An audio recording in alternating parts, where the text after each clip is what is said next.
Assalamualaikum warahmatullahi wabarakatuh. Perkenalkan, nama saya Riki Chandra dari Prodi Komunikasi Penyiaran Islam kelas KPI 2A. Di sini saya akan menjawab pertanyaan-pertanyaan dari UAS Teori Komunikasi.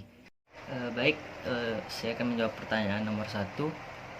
Apa yang dimaksud dengan teori? Teori adalah himpunan konstruk, konsep, definisi, dan proposisi yang mengemukakan pandangannya sistematis tentang gejala yang menyebabkan hubungan di antara variabel untuk menjelaskan dan meramalkan gejala tersebut. Yang artinya apabila penjelasan itu telah diuji secara berkali-kali, maka terbukti benar, maka itulah yang disebut dengan teori. Nah, yang selanjutnya, apa manfaat dan guna dari teori tersebut? Dari yang saya baca dan yang saya pahami, manfaat dari teori adalah memberikan kesimpulan secara singkat bahwa tujuan teori tersebut ialah memberikan solusi atas permasalahan-permasalahan kita di dalam hidup. Dengan memahami teori tersebut, kita akan dengan mudah untuk memecahkan masalah yang ada di kehidupan, baik di dunia kerja maupun dalam kehidupan sehari-hari. Karena dengan memahami teori-teori tersebut, kita bisa membagi mana ya masalah kelompok atau mana yang masalah untuk individu. Untuk pertanyaan nomor 2, maksud dari teori penetrasi sosial yang ada di dalam teori komunikasi antar pribadi. Sebagaimana yang kita ketahui, teori komunikasi antar pribadi ini adalah komunikasi antara dua individu atau lebih secara tatap muka. Nah, di sini Irwin Altman dan Taylor mengemukakan bahwa komunikasi penting dalam mengembangkan dan memelihara hubungan antara pribadi. Dan Altman dan Taylor mengibaratkan manusia ini seperti bawang merah. Karena pada hakikatnya manusia memiliki banyak lapisan seperti juga bawang, yang ketika kita mengupas lapisan tersebut, kita bisa melihat lapisan-lapisan lainnya. Asumsi yang mendasari teori ini termasuk ide bahwa hubungan biasanya dipertahankan ketika dianggap bermanfaat. Nah, di sini saya mempunyai contoh seperti kita saat melakukan perpindahan rumah. Pada saat itu kita memasuki lingkungan baru yang dimana kita tidak mengenal satu orang pun. Nah, di sini kita memerlukan adanya teori penetrasi sosial dan teori komunikasi antar pribadi untuk melakukan pendekatan. Dengan teori penetrasi sosial, kita bisa melakukan pendekatan dan tahap-tahap yang dimana salah satunya adalah proses adaptasi terhadap kedua belah pihak. Dengan teori ini kita bisa beradaptasi dengan lingkungan. Nah, untuk mempertahankan hubungan, tidak hanya hubungan yang biasanya dianggap bermanfaat, namun hubungan yang belum bermanfaat bagi kita juga harus kita bisa pertahankan, karena suatu saat nanti bisa menghasilkan suatu manfaat yang berguna untuk kita. Baik, untuk pertanyaan nomor 3 di sini tentang komunikasi kelompok, yang mana dalam hal-hal tertentu peristiwa komunikasi kelompok juga bisa diamati dengan pendekatan teori komunikasi interpersonal. Nah, menurut saya memang bisa diamati dengan teori komunikasi interpersonal, karena di sini teori komunikasi interpersonal ialah komunikasi antara komunikator dengan komunikan secara tatap muka.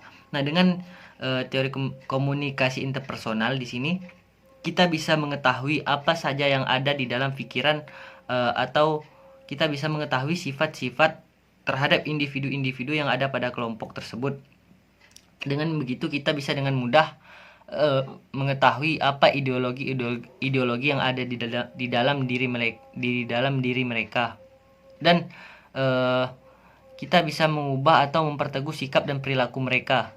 Di sini dengan berkomunikasi menggunakan pendekatan teori komunikasi interpersonal. Soal nomor 4, apa yang saya pahami tentang teori komunikasi perbandingan sosial, teori pertukaran sosial, dan teori sistem. Nah, di sini menurut saya teori perbandingan sosial itu suatu adaptasi sosial kognitif yang dilakukan seseorang dengan cara mempertimbangkan dirinya dengan diri orang lain. Proses saling mempengaruhi dan perilaku saling bersaingan dalam hal interaksi sosial yang ditimbulkan adanya kebutuhan untuk diri sendirinya. Lalu teori pertukaran sosial.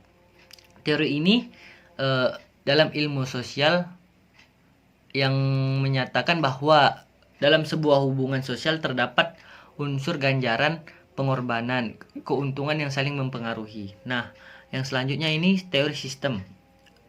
Teori ini adalah studi interdisipliner tentang sistem yang merupakan kelompok kohesif dari bagian-bagian yang saling terkait dan saling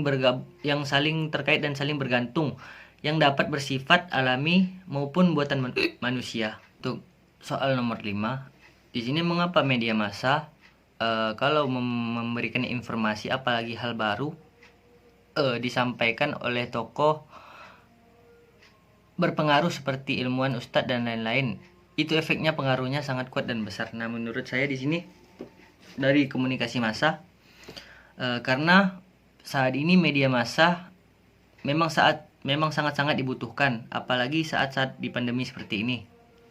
Media massa sangat diunggulkan karena dengan media massa di sini individu atau seseorang bisa menyampaikan sesuatu ke banyak orang atau ke khalayak ramai. Nah, di sini selanjutnya, mengapa kalau media memberitahukan peristiwa khalayak permisa juga menganggap penting, padahal tidak juga seperti itu. Justru ada peristiwa lainnya yang lebih penting namun tidak diberitakan. Ada juga yang hoax tapi mudah dipercaya. Nah, di sini kita, menurut saya, sebelum kita menilai isi dari berita tersebut, kita harus bisa menganalisis apa saja yang terjadi dari balik berita yang disampaikan. Kita harus bisa menganalisis situasi saat itu, bagaimana situasi saat itu sedang terjadi, atau kita menganalisis orang-orang yang berada di berita tersebut. Dengan begitu kita tidak mudah untuk percaya berita-berita hoax atau berita-berita yang tidak benar. Kita harus bisa mencari kebenaran yang ada di berita tersebut dengan bisa menganalisis melalui komunikasi massa. Kita harus bisa mempergunakan media komunikasi massa dengan baik dan benar. Nah, yang selanjutnya, mengapa banyak orang yang ketergantungan pada informasi dari media massa? Nah, di sini seperti yang saya bilang tadi, media massa di sini mungkin saat ini sedang diunggulkan karena bisa untuk individu atau seseorang menyampaikan kabar atau berita informasi untuk seluruh khalayak ramai. Dan media massa di sini juga diunggulkan dari sistem-sistem yang ada di dalamnya. Nah, begitu menurut saya. Baik, untuk soal yang nomor 6, ketika seseorang bertemu pertama kali dengan orang lain yang berbeda latar belakang budaya, mengalami situasi kecemasan dan ketidakpastian sehingga biasanya menjadi penyebab gagalnya komunikasi atau dalam kurung terhenti. Apa maksudnya? Coba bahas dengan teori komunikasi antar budaya. Nah, di sini menurut saya, dari yang saya baca, teori ini dikembangkan oleh William Goody Kunz yang memfokuskan pada perbedaan budaya antar kelompok dan orang asing. Ia menjelaskan bahwa teorinya ini dapat digunakan dalam segala situasi dan kondisi berkaitan dengan terdapatnya perbedaan di antara keraguan dan ketakutan. Goody Kunz berpendapat bahwa kecemasan dan ketidakpastian yang menjadi penyebab kegagalan komunikasi antar kelompok. Lebih lanjut, ia menyebarkan bahwa terdapat 6 konsep dasar dalam teorinya, yaitu konsep diri, motivasi berinteraksi dengan orang asing, reaksi terhadap orang asing, kategori sosial orang asing, proses situasional, koneksi dengan orang asing. Nah, di sini menurut saya dari teori ini keraguan dan ketakutan ini menyebabkan terjadinya atau terhentinya komunikasi kita terhadap orang yang belum kita kenal. Nah, di sini saya ditanya, ketika dua orang asing bertemu, fokus mereka adalah untuk mengurangi ketidakpastian atau kegelisahan mengenai satu sama lain dalam hubungan mereka. Nah, di sini maksudnya Dari kecemasan dan ketidakpastian tersebut menyebabkan kita seperti ada yang kita takutkan ketika kita ingin berkomunikasi dengan orang asing tersebut. Saya sendiri pernah mengalami hal tersebut ketika bertemu dengan orang dari daerah lain di luar kota Pontianak. Ketika itu saya merasa sedikit ketakutan karena orang tersebut belum saya kenal, sehingga itu membuat saya enggan untuk bertanya nama maupun dari mana asalnya. Tapi ketika itu saya memberanikan diri melupakan kecemasan saya terhadap ketakutan apa yang saya alami, dan saya mulai mencoba bertanya-tanya kepada orang tersebut. Nah, di sini teori komunikasi antar budaya di sini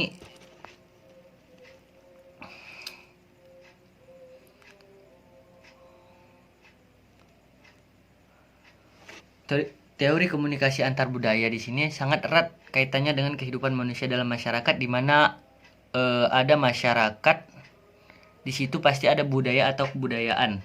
Budaya berasal dari bahasa Sanskerta yaitu budaya, yang berarti budi dan akal, sehingga dapat diartikan bahwa budaya merupakan hasil budi atau cipta karya manusia. Nah, di sini dengan teori komunikasi antar budaya seharusnya kita bisa sadar bahwa ketika kita bertemu dengan orang asing untuk berkomunikasi, kita tidak harus merasa takut, karena di sini mereka juga manusia yang bisa berinteraksi dengan manusia lainnya. Begitu menurut saya.